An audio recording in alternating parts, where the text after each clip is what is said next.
Hello everybody, so today I'm here to discuss some books that I've read so far in 2016. I know I just made a recent reads video, but that was for books that I read at the end of 2015. It was just that I was really slow at getting that video up. I was way too long to make the video, and then it's like I have 7 or 8 or 9 books to talk about, and I try to put them all in, and it's too long.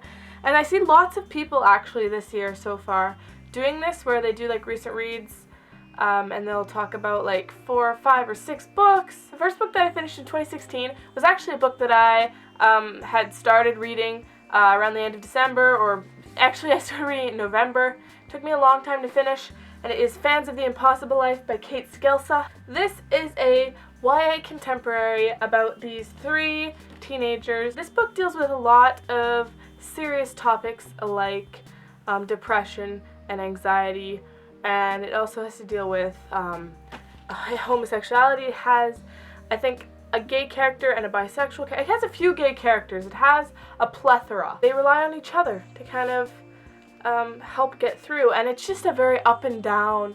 It took me a long time to read it just because I wasn't in the mood for contemporary, because I'm not a huge contemporary reader, but I really enjoyed it. I gave it 4 stars. I thought it dealt with all of those really serious and important topics really well, actually, in my opinion. Next, I read Harry Potter and the Half-Blood Prince by J.K. Rowling. Yes, it is my first time reading it. Okay, let's get over it. I gave this book 5 stars right away because I loved it, okay? It was great. Now, the Harry Potter series I've loved, although, of course, I don't have the same fondness for it as a lot of people because I didn't read it when I was young, but this book was fantastic. And yeah, it was so good, and I just enjoyed it so much. I don't know which is my favorite book in the series, but this one's got to be way up there because it was just really exciting and intense the whole way. The next book that I read was Animal Farm by George Orwell. Finally picked up an Orwell. It's such a tiny little book, and I got through it really quickly. If you don't know what this is about, it's about animals who revolt against the farmer at this farm and take over for themselves. There are these pigs that kind of like go against all the other animals, and oh my god, it's just so creepy. It is so creepy. Like at the end, when the pigs are all like sitting around playing poker with other humans, and like, they just have turned, it's just, it's the creepiest thing, and also it's horrible because it's kind of this satire about about humans. It really was disturbing, but it definitely got the point across that it was trying to get across, and I gave it 4 out of 5 stars. The next book is Harry Potter and the Deathly Hallows. So finally I finished off the Harry Potter series. So this book was great as well. Like, what more can I say about it? I think it was a fantastic conclusion. There's a lot of controversy about the epilogue, you know, the 19 years later and everything, and I don't know, I didn't mind it. I thought it was alright when it was just like Hermione and Harry hiding out in the forest and stuff.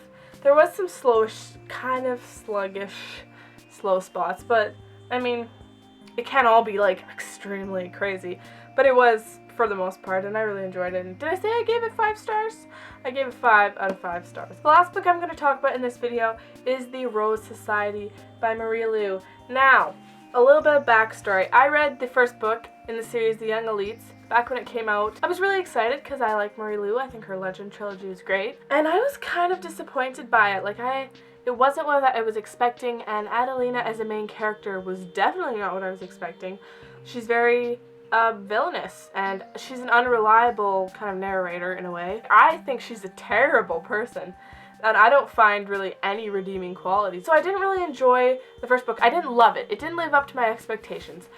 But there's this weird thing, like, I've been thinking about that book and thinking about what's gonna happen next for months. So when The Rose Society finally came out, I was like, I really want to see what happens next. Even though I didn't love the first book, I just was like, had this compulsion to read the second book. So I bought it, I read it. It was still Adelina being a psycho, evil, like, she just has like a crazy multiple personality disorder, and she's very unreliable, and she's just so bad. In this book, you read from 3 different points of view, and I think all of them are villains. Like, definitely Taryn is, Adelina is, and Raphael is, he's just, I don't even know what he was doing in this book. I was like, what are you doing? For some reason, the storyline and the plot are so interesting to me that it kind of overrides the fact that I hate all of the characters. Because usually, for me, personally, characters make or break a story for me. They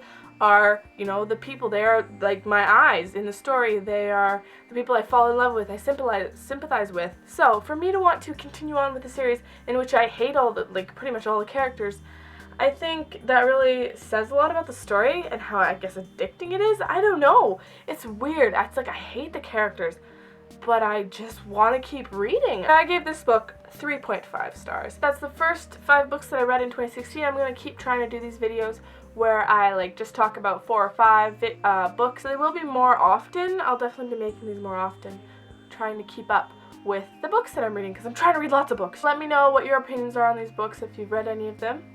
And I mean, it's alright. If you have a different opinion than me, that's fine. Thank you for watching, and I'll be back soon with another video. Bye!